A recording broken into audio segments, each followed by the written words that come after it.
Text and headings are probably what you'll edit most often. Click on any text element and you'll see 3 tabs on the left side: Content, Style, and Advanced. Under Content, you change what it says. Under Style, you control how it looks: fonts, sizes, colors, and spacing.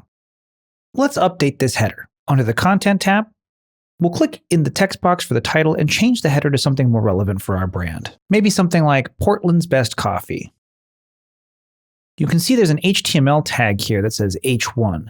An H1 is the primary header on a page. It should appear just once, and it serves to help tell search engines what the purpose of the web page is. Next, let's update our header style. We'll click the Style tab, and I want for this title to appear all in one line.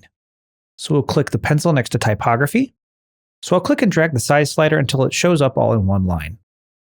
You can also change the weight of the font to be thinner or thicker. Let's set this one to bold. There are additional typography parameters below, but I'm happy with how this header looks, so we'll skip that for now. If you wanted to make the text pop off the page a little bit more, you could use a text shadow. Let's click into the pencil and add a little bit of a shadow. First, we need to set a shadow color. Right now, it's set to a really, really light gray. And as I drag the slider from left to right, you can see that there's a little darkness that appears behind the text. With sliders like this, I find it's helpful to drag it back and forth until you settle in a sweet spot that looks good, like right about here maybe.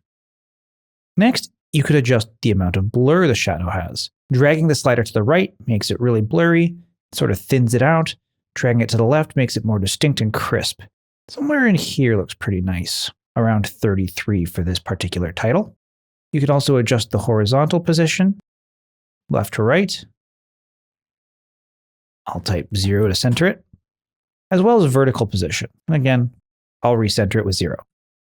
And of course, you may want to adjust the color of your header text. You can do that by clicking the color selector next to text color. You can select a color manually with this picker here, or you can use the color sampler tool to grab a color from somewhere else on the page. For example, maybe this wooden color. That wooden color is nice, but let's lighten it up a bit. Something like that looks pretty nice.